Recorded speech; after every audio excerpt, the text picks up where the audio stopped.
sidang Majelis Kehormatan Mahkamah Konstitusi. Dengan ini saya nyatakan dibuka dan terbuka untuk umum.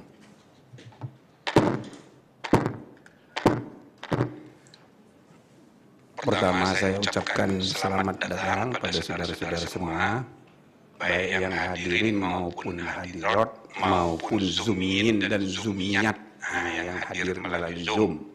Selamat datang semuanya. Hari ini kita akan bersidang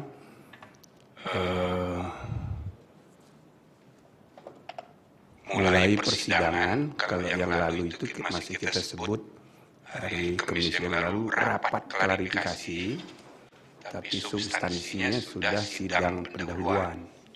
Nah, hari ini kita langsung masuk persidangan, tapi khusus untuk 16 pelapor dari KALS para guru besar. Ini sidang pertama. Jadi kita karena waktu ya kita gabung aja. Perkaranya tetap, laporannya tetap, nomornya sendiri-sendiri. Tapi persidangannya digabung mengingat isinya itu sama.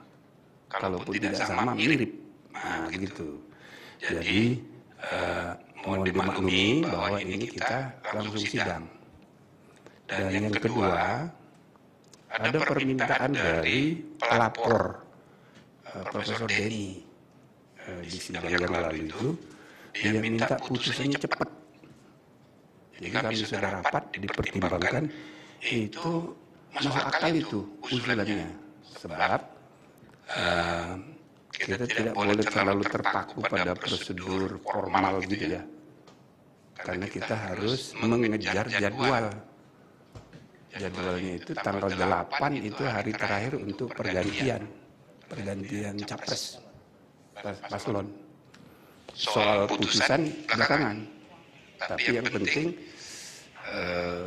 dimungkinkan putusan MK ini sebelum tanggal 8. Pertama untuk memastikan jangan nanti orang mengira gitu, oh ini sengaja diperlambat gitu, ya kan? Nah, itu jawabannya. Udah kita putuskan dipercepat. Yang kedua, sekarang ini kita sedang menghadapi emosi publik luas sekali. Nah, ini harus butuh segera kepastian menuju pemilu 2024. Oleh karena itu, kami sudah putuskan dan ini sudah kami bicarakan juga dengan para hakim, 9 hakim. Waktu kemarin kami mengadakan pemeriksaan kolektif itu, karena 9 hakim semua terlapor. Kita adakan sidang untuk 9, tapi kita lanjutkan nanti satu persatu. Jadi kita ngebut ini, putusan insya Allah tanggal 7. Ya kan? Jadi cuma 8 hari. Nah, karena itu sidang ini maraton khusus bagi Profesor Denny sudah masuk substansi. Tapi bagi saudara-saudara yang baru bisa kita klarifikasi dulu, ya kan? Tapi sekaligus bisa dimanfaatkan forum ini dilanjutkan nanti untuk pembuktian. Syukur-syukur persidangannya cukup sekali aja di sini, ya kan? Karena ini kan masalahnya sama, ini masalahnya mirip-mirip, terlapornya sama. Dan kemudian apa yang dimintakan oleh para pelapor mirip-mirip aja gitu. Dan tentu saudara-saudara sudah siap dengan bukti-bukti. Kalau misalnya satu kali cukup ya sudah satu kali aja. Tapi misalnya sangat mendesak substantif dan itu tidak mungkin satu kali, ya boleh aja kita buka. Cuma waktunya itu kalau bisa terakhir itu Jumat. Nah, Jumat itu sidang terakhir. Karena besoknya itu kita akan putus. Nah, begitu ya. Nah, saya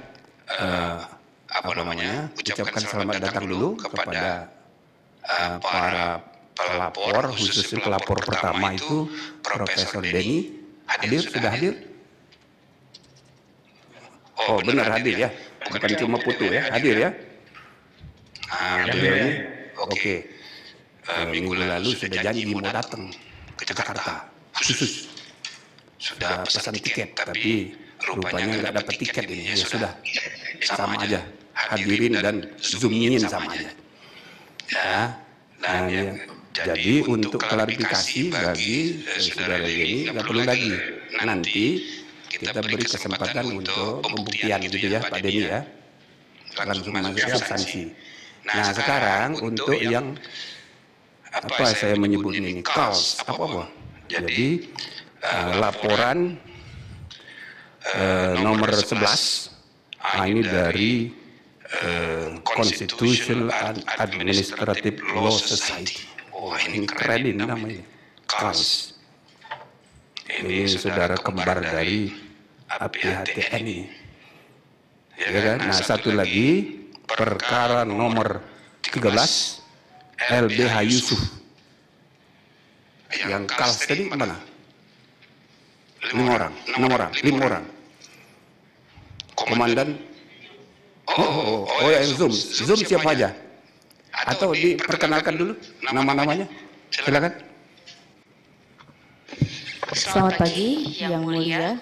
Perkenalkan kami dari KALS. Saya yang hadir di sini mewakili para pelapor. Saya Viola Reninda selaku kuasa hukum. Di samping saya ada Yasar Aulia, kuasa hukum juga, dan Ihsan dan juga Arif Maulana. Pelapor yang hadir pada kesempatan hari ini ada Ibu Bivitri Susanti, Profesor Hesti Arniwulan, dan juga Pak Aulia Hasanova. Sedangkan yang hadir di Zoom terakhir kami cek ada Pak Profesor Muhammad Ali Safaat, Prof. Susidi Haryanti, kemudian Pak Herlambang Wiratraman, Pak Yance Arizona, Pak Beni Kurnia Ilahi. Demikian terima kasih yang. Jadi di Zoom ada 5 ya. Pak Yance, Ibu Susi, Pak Ali Safaat, Herlambang, Beni Kurnia Ilahi. Masya Allah ini nama ya sekali ini. Kurnia Ilahi. Ya baik kalau begitu. Terus yang ketiga saya persilakan memperkenalkan diri dulu LBH Yusuf. Bukan LBH Jakarta ini, LBH Yusuf. Apa itu maksud? Coba diperkenalkan. Perkenalkan diri dan perkenalkan lembaganya juga.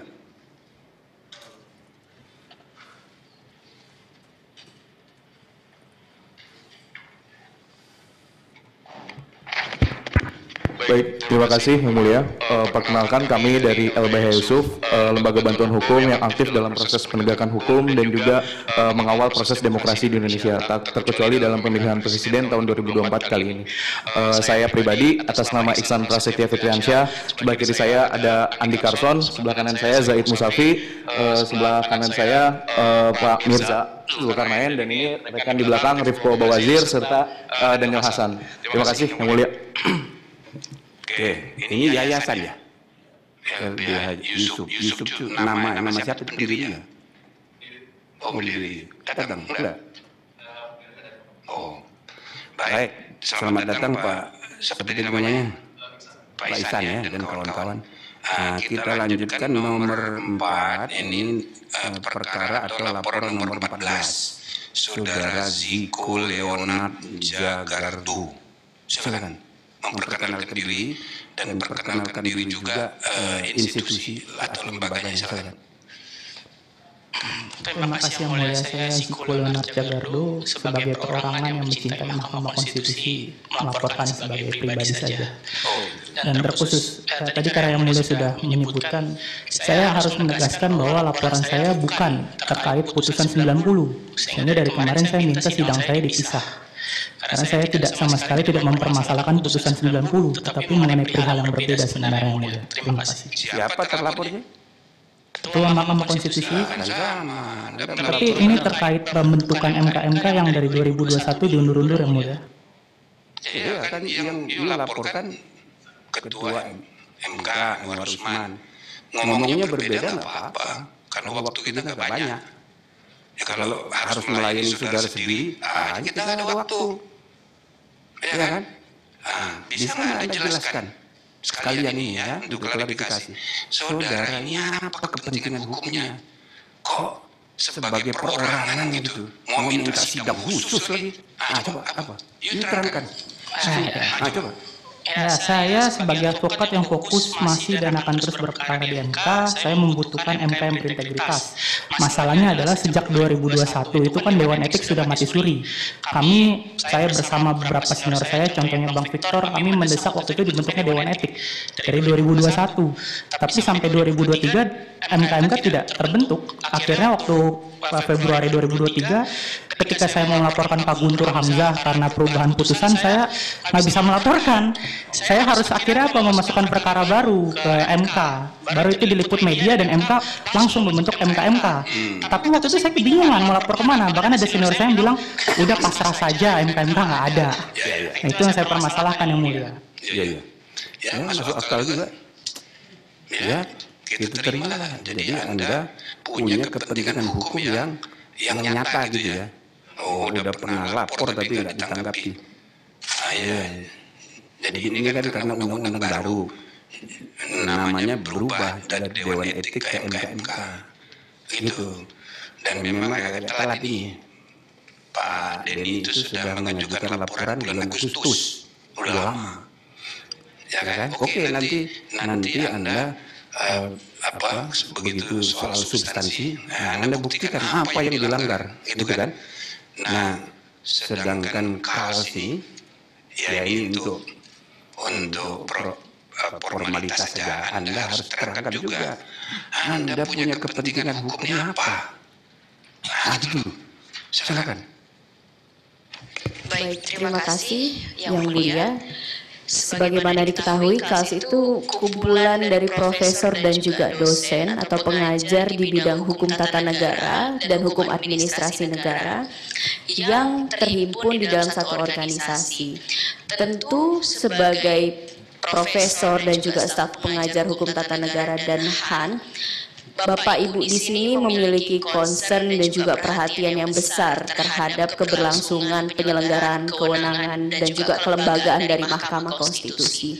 Di sini Bapak Ibu profesor dan dosen hendak untuk mengembalikan marwah Mahkamah Konstitusi kembali ke jalurnya sebagaimana mestinya, yang terlepas dari konflik of interest ataupun abuse of power. Di sini adalah bentuk pertanggungjawaban intelektual dari masing-masing pribadi yang hadir di sini. Dan berkaitan dengan track record dari para profesor dan juga pengajar hukum di sini, memang di sini kami tidak menjelaskan secara detail, Yang Mulia, mohon maaf. Apabila diberikan kesempatan untuk perbaikan permohonan, kami akan menjelaskan satu persatu apa saja kaitan dari para permohon dan juga aktivisme yang sudah dilakukan selama ini untuk mengawal dan juga menjaga keutuhan dan integritas Mahkamah Konstitusi dari luar seperti itu. Yang kami harapkan melalui pengajuan laporan ini adalah mengembalikan kembali Mahkamah Konstitusi dengan citra independensi dan juga sejak dulu sebagai satu lembaga yang lahir dari rahim reformasi, tentu satu lembaga yang amat lekat dengan aktivisme publik untuk memperjuangkan penegakan konstitusi dan perlindungan hak asasi manusia. Demikian, Yang Mulia. Baik, terima kasih. Kalau masih ada mau ditambahkan boleh, para pelapor ada cukup. Oke, nah sekarang LBH Yusuf tadi gimana? Tadi kan baru perkenalan, coba terangin. Baik, terima kasih Yang Mulia atas kesempatannya. Perkenankan kami dari Lembaga Bantuan Hukum Yusuf, yang sedikit saya cerita bahwa kami backgroundnya adalah advokasi masyarakat kaum mustadafin, kaum grassroots yang selama ini seringkali tertindas. Kami mengadvokasi wilayah tersebut, baik dari sisi pidana, perdata, ataupun ketenaga kerjaan.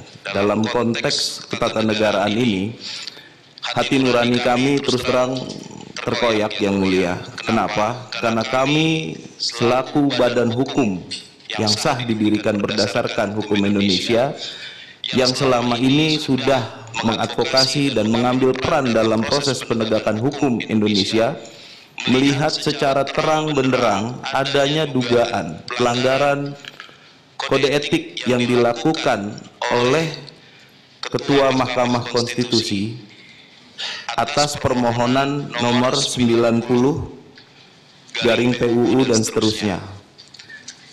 Selaku lembaga yang konsentrasi di bidang penegakan hukum, tentunya ini adalah panggilan terhadap kami selaku lembaga bantuan hukum untuk mengadukan atau meminta keadilan atas putusan yang sudah diputuskan oleh Mahkamah Konstitusi berdasarkan putusan nomor 90 ini.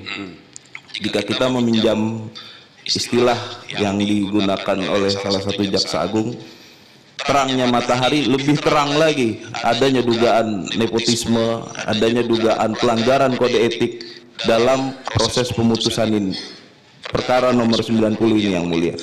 Untuk itu terima kasih kami ucapkan kepada MK-MK telah memberi kami kesempatan untuk mendalami dan meminta keadilan atas pelanggaran kode etik ini, karena dalam amar kami yang kami mohonkan salah satunya apabila dugaan pelanggaran kode etik ini pasal 17 ayat 4 Undang-Undang 48 tahun 2009 yang menyatakan ketua majelis, hakim anggota, jaksa atau panitera wajib mengundurkan diri dari persidangan apabila terikat hubungan keluarga, saudara atau sebenda. Itu substansi nanti ya. Yang penting saudara ini sudah menjelaskan, kita kan harus klarifikasi. Baik, legal standingnya, ya kan? Baik. Kami sebetulnya sudah rapat, kesimpulannya semua saudara ini kuat gitu legal standingnya, walaupun dari untuk diketahui sekarang sudah nambah lagi laporan jadi 18. Kemarin sudah saya umumkan karena substansinya sama, mirip-mirip, maka kami menghimbau supaya tidak ada lagi yang buat laporan baru. Kalau terpaksa, ya paling telat besok. Sudah besok, kita harapkan tidak ada lagi laporan baru. Walaupun menurut hukum acara, PMK, nggak boleh menolak. Cuman ini himbauan moral, gitu.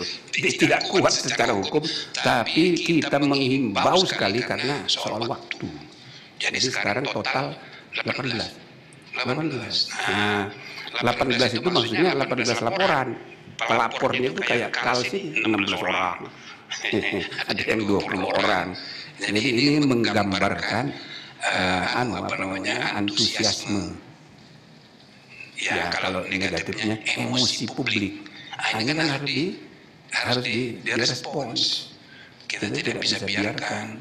Nah, jadi untuk legal standing oke ya, semuanya oke, bisa diterima, termasuk saudara Ziko, aman yo, sudah diterima.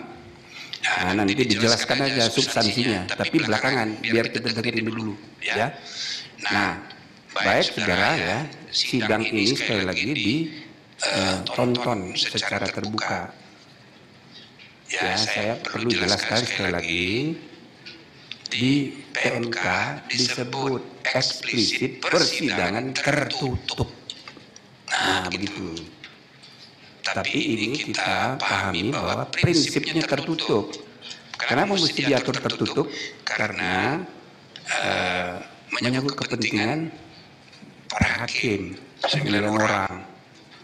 Kalau yang saya pimpin di KPP itu kan menyangkut ratusan orang seluruh Indonesia. Jadi terbuka nggak apa-apa. Tapi ini menyangkut marwah para hakim. Jadi persis seperti hukum acara tertutup. Nah, cuma khusus untuk para pelapor tidak ada kerugian, kepentingan yang dirugikan kalau terbuka. Ya kan? Nah, makanya waktu sidang tempoh hari saya tanya, apakah ada yang dirugikan kalau dibuka? Oh, pada senang semua malah. Nah, ini kita perlu untuk pendidikan publik. Kalau tertutup, dia tidak bisa memberi pencerahan, menjawab keresahan dan sebagainya. Dulu memang etika itu dianggap masalah privat, sehingga penegakannya harus tertutup dulu. Tapi itu teori abad 19. Nah, teori abad 21 nggak begitu. Anda jangan lihat etiknya, tapi lihat jabatan publiknya. Ini etika berhubungan dengan jabatan publik. Kalau jabatan publik itu menyangkut public goods. Semua orang berhak untuk tahu. Nah, oleh karena itu ya, kita tawarkan kemarin. Nah, atas kesepakatan semua pelapor, ya kita buka. Itu dulu. Tapi khusus untuk pelapor dan nanti pembuktian. Kalau ada Anda memerlukan saksi, misalnya mengundang ahli. Kalau KALS bisa mengundang ahli, udah ahli sendiri dia. Ya kan? Tapi kalau yang lain nanti perlu, silakan kita buka. Tapi khusus untuk memeriksa hakimnya itu sesuai dengan PMK tertutup. Gitu ya. Dan semua ini mudah-mudahan selesai hari Jumat. Nah, sehingga Sabtu kita udah bisa putus. Sabtu ya, tanggal 7 itu ya. Maaf, Selasa. Oh iya, Selasa. Saya ini mikirnya minggu pun kerja ini, MK ini. Ya, oke, jadi saya lanjutkan sekarang untuk pembuktian ya. Silakan saudara Denny dulu. Nah, ya kan? Karena dia udah lebih dulu. Silakan Pak Denny. Kadang-kadang nggak jelas dia ini apa profesor, apa advokat, apa dia ini. Silakan Pak Denny sebagai pelapor. Yang mulia, izin yang mulia sebelum kami menyampaikan di ruang persidangan ada kuasa hukum kami, mungkin memperkenalkan dia yang mulia. Oh, ada siapa? Oh, nggak bilang tadi. Silakan. Baik, terima kasih yang mulia. Kami mewakili Profesor Denny Indrayana yang berencana hadir tadinya yang mulia, tapi karena satu dan dua hal, jadi kami yang hadir secara langsung di sini. Perkenalkan, saya Muhammad Rajib Barokah dan ada rekan saya Harimudin dan juga Muhtadin, serta di belakang ada Ali Fakhrul Rahman. Kami pada dasarnya akan membantu teknis operasionalisasi pembuktian nanti yang mulia. Demikian. Silakan. Lanjut Pak Denny. Terima kasih yang mulia.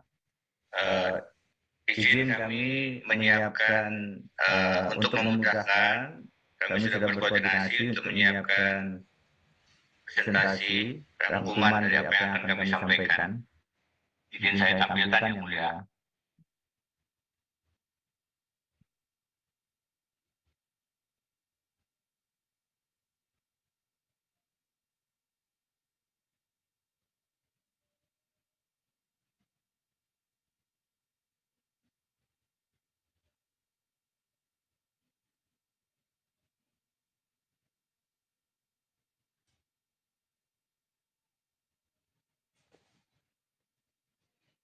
Bentar yang mulia.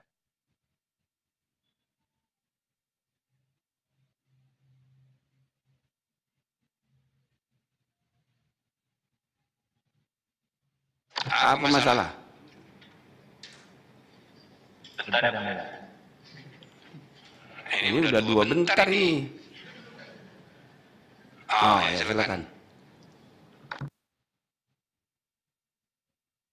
Baik yang mulia, izin.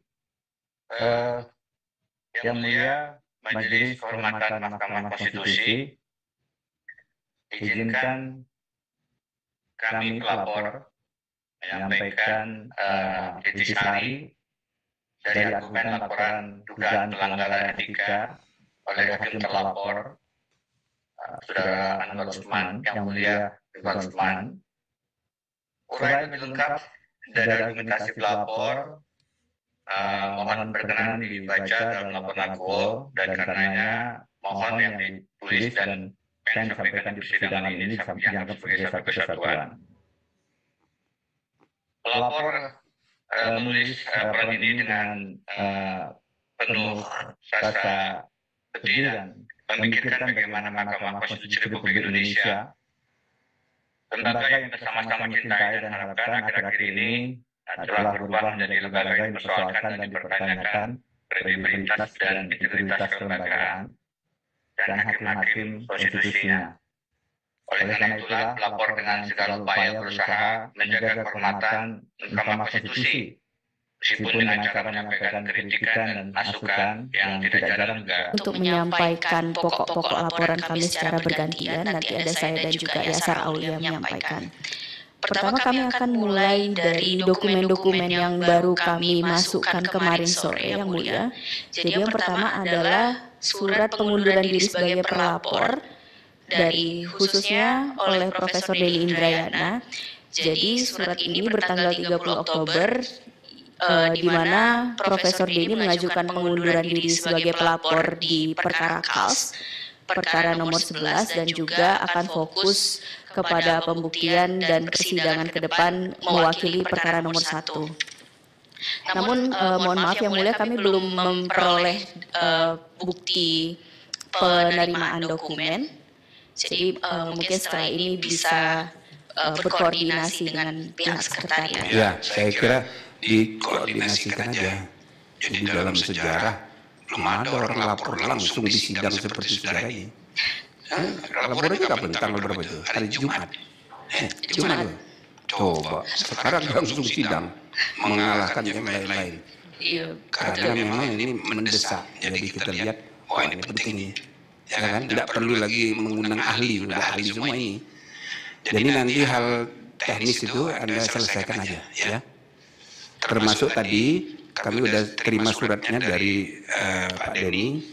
Jadi nanti bukan 16 ini berarti tinggal 15 ya? Iya betul, jadi tinggal 15. Ya, oke. Mohon pelapor. Oke, lanjutkan. Baik, kemudian kami juga melakukan penambahan alat bukti Yang Mulia. Bukti P17, P19, P20, P21, P22, dan P23. Seluruhnya juga sudah diterima di sekretariat kemarin sore. Kami akan langsung masuk ke pokok-pokok apa yang menjadi laporan kami Yang Mulia. Namun kalau boleh izinkan kami menyampaikan sesuatu terlebih dahulu, bahwa kehadiran kami di sini ini cukup personal Yang Mulia. Tidak hanya untuk mendampingi Bapak Ibu yang tergabung di dalam KALS, tetapi laporan ini juga sebetulnya jadi salah satu aspirasi kami dari advokat-advokat muda, seperti halnya Mas Ziko ataupun Mas Razif, karena kami memiliki kecintaan dan kegemaran tersendiri untuk mempelajari putusan-putusan Mahkamah Konstitusi. Bahkan sejak dulu kami duduk di bangku kuliah S1. Kami dipaparkan dengan pelajaran tentang hukum tata negara atau hukum tentang terkait dengan ketatanegaraan lainnya, itu karena pergulatan intelektual yang kami hadapi, yang kami baca di dalam setiap putusan Mahkamah Konstitusi itu sangat menggugah kami untuk belajar. Kalau secara pribadi, ruang ilmiah itu dimulai ketika mempelajari hukum tata negara dan juga putusan-putusan Mahkamah Konstitusi. Karena nanti selanjutnya ya semua ya, kalau Anda mau ngutip pendapat saya, nggak usah dibilangin di sidang, ya boleh dikutip aja, nggak usah itu, nanti itu menimbulkan masalah. Saya jadi tersanjung. Lalu saya nanti dianggap berpihak kepada saudara, kan tidak boleh juga itu. Nah kalau disertasi boleh, kalau perkara begini jangan. Ya, apalagi disebut pakai muji-muji lagi, sok muji. Oke, ya, ini bercanda ya. Tapi oke, lanjutkan terakhir. Kami catat dengan baik Yang Mulia. Untuk selanjutnya perkenankan kami untuk ke depan melakukan perbaikan laporan kami Yang Mulia, baik menambah beberapa substansi detail maupun menambahkan apa yang menjadi petitum kami. Jadi harapannya ke depan kami bisa menambahkan bahwa Majelis Kehormatan Mahkamah Konstitusi Ziko Leonard Jagardo Simanjuntak, keren bener nama saudara ini. Silakan. Gimana? Nanti dari Ziko hanya melampirkan identitas berupa KTP. Apa betul begitu? Betul, karena saya mau fokus pada saksi dan saya mohon tadi pada permintaan saya untuk menghadirkan Papal Guna karena beliau sudah berkenan. Papal Guna. Saya akan fokus pada saksi karena masalah internal DMK, saya tidak punya bukti. Saya tidak, bukti saya hanya KTP saja, karena memang saya laporkan kan permasalahan sifatnya internal di MK, sekalipun saya punya dokumennya saya tidak berhak menggunakan itu. Makanya jadi saya akan fokus pada saksi dan ahli saja nanti yang mulia. Bukan saksi Pak Palguna gitu maksudnya? Ahli Pak Palguna, beliau berkenan asal MKMK memanggil katanya. Iya, begitu pula saya mohonkan kepada MKMK kalau bisa Pak Saldi Isra dan Pak Aswanto juga menjadi saksi di dalam laporan saya. Bisa dia kan hakim terlapor. Saya kan melapornya Pak Ketua saja. Itu sudah kontak sama Pak Palguna? Saya Pak Palguna sudah, beliau bilang berkenan asalkan MKMK memanggil. Dan saya juga mau memanggil saksi Victor Santoso Tandiasa nanti yang mulia.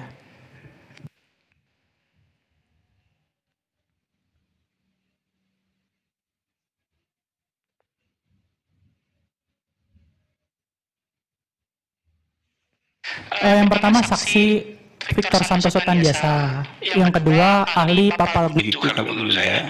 Dan yang kedua, sekali lagi kalau bagaimana, ya boleh, beliau hebat. Cuma kan Anda ini kan ahli semua. Kita ini udah yakin, coba tinggal bertiga ini berdiskusi, mana putusannya gitu loh. Ya, jadi nggak usah aja ya, iyalah.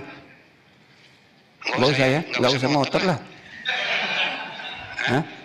Oke? Mungkin nanti yang mulia kalau begitu, kalau diizinkan kami akan memberikan dokumen tambahan, entah sebagai alat bukti atau yang lain, hasil diskusi KALS. Nah, begitu dong. Oke, Mengutip setuju. Ini kan sudah profesor semua ini, tinggal kepalanya aja yang belum botak ini. Oke, jadi dianggap selesai ya, KALS selesai, LBA selesai. Di sini yang mulia, Pak Denny selesai. ada permintaan sedikit yang mulia. Minta apa lagi? Yang pertama yang mulia terkait pemeriksaan etik ini kami mohon karena sangat urgent sekali pihak yang menerima berkas sampai masuk ke pre-register dan terdaftar perkara tersebut semua diperiksa secara terbuka.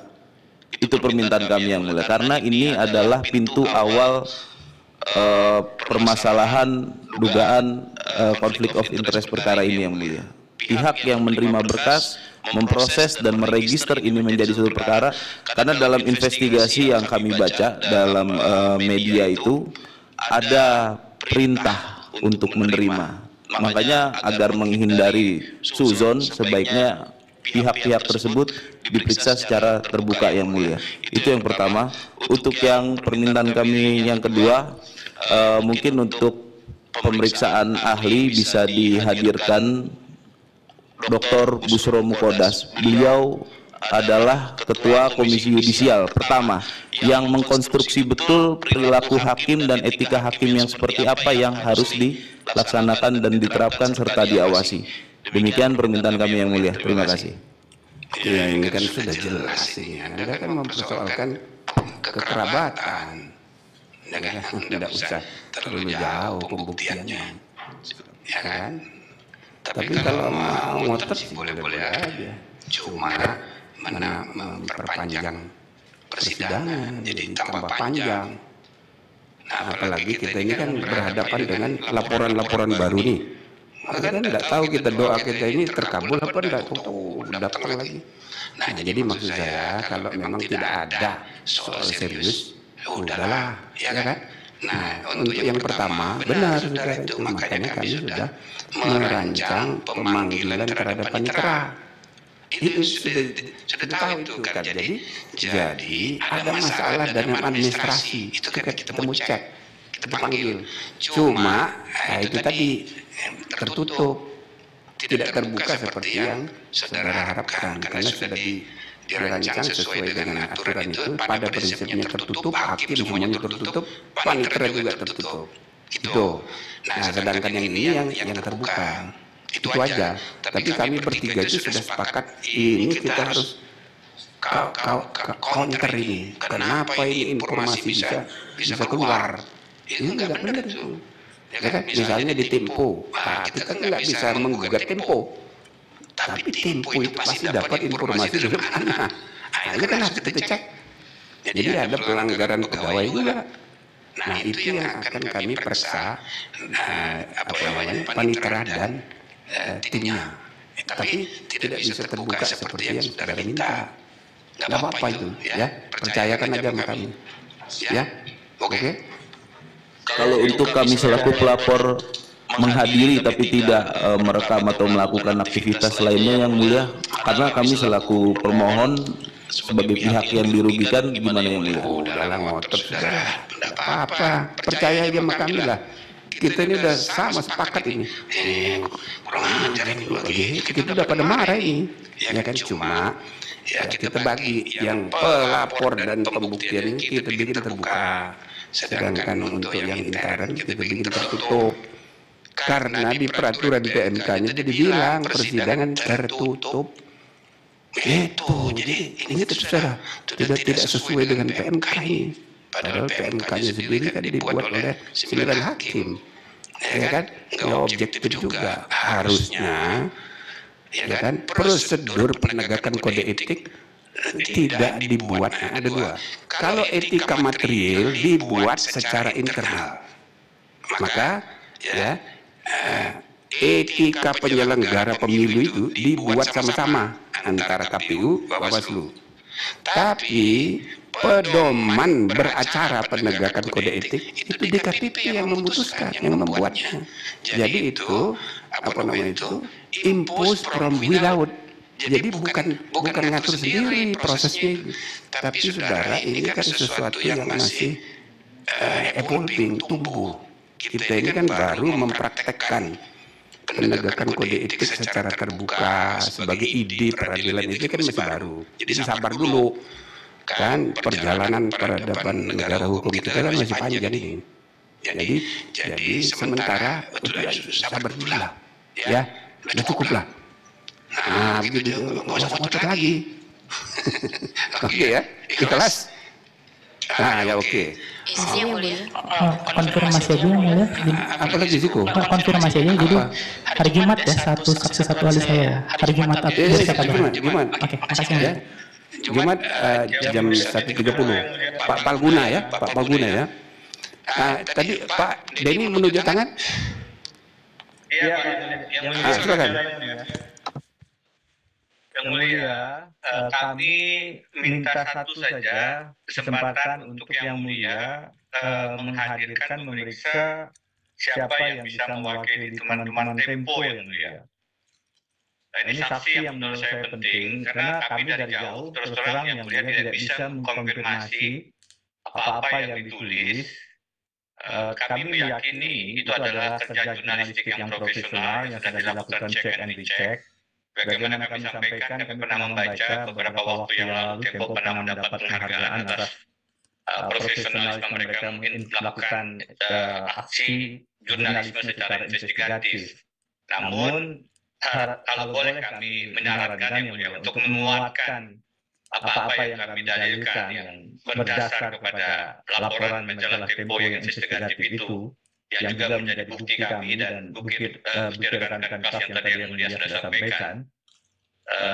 Kalau masih memungkinkan waktunya yang mulia tanpa melanggar kemerdekaan mereka, karena kita paham ada hak untuk merahasiakan sumber, tapi mungkin ada hal-hal yang bisa diperiksa yang mungkin tidak diungkap secara lebih detail, rinci, karena satu dan lain hal bisa menjadi penguat dari apa yang kita sedang periksa dalam perkara ini yang mulia. Terutama kami concern dengan dalil kami bahwa ini bukan hanya pelanggaran etik yang biasa-biasa saja, tapi juga lebih besar dari itu, sehingga dampak sanksi yang harus dipertimbangkan juga mohon dikuatkan, bisa dikuatkan barangkali dari keterangan teman-teman Tempo yang sudah melakukan investigasi. Yang kedua yang mulia, kami juga melihat memang barangkali ada informasi dari dalam yang dikutip oleh rekan-rekan Tempo tanpa sumber, dan kita sama-sama paham tergantung nanti bagaimana hasilnya investigasi rekan-rekan majelis yang mulia, tapi saya membayangkan ada juga barangkali whistleblower yang melihat memang ada ketidakberesan atau ada mungkin ketidakadilan yang muncul dalam proses persidangan sehingga menjadi sumber tanpa disebutkan nama oleh majalah Tempo. Tentu untuk whistleblower semacam ini barangkali tidak bisa diberikan penyikapan sanksi sebagaimana yang mungkin mereka juga lama, tetapi dokumen tertulis kalau memang dari KALS itu ada, kami sampaikan, dari LBH Yusuf juga bisa sampaikan. Ini usulan kami dua hal. Terima kasih, Prof. Kalau yang terakhir ini kita setuju, ya kan? Yo mau kasih tambahan bukti, kesaksian, keterangan ahli tertulis, mau 100 lembar, 200 lembar juga boleh, ya kan? Tapi tertulis saja, nggak usah pakai sidang gitu ya. Setuju. Jadi biar you nggak kecewa berat juga. Iya boleh, Prof. tapi tertulis. Dalam bentuk afidavit nanti kami masukkan, Prof. Bukan cuman. Oke. Kalau mau ada tambahan ini bisa, tadi sudah bilang Jumat, ya kita percepat hari Kamis. Bisa ya, Kamis. Bisa? Bu Bibitri, bisa? Oh, kan dia kalau satu hari kan bisa 100 lembar ngetiknya. Oke, jadi Anda tambah bukti-bukti, keterangan ahli silahkan, kesaksian silahkan tertulis, boleh itu. Ziko juga begitu, ya. Selain yang Pak Palguna tadi. Jadi mohon maaf ini cuma karena Ziko ini mengusulkan Palguna mantan ketua MK, ya kan, walaupun masih ad hoc, itu kita perlu dengar. Baik karena ahli maupun karena pengalaman di MK.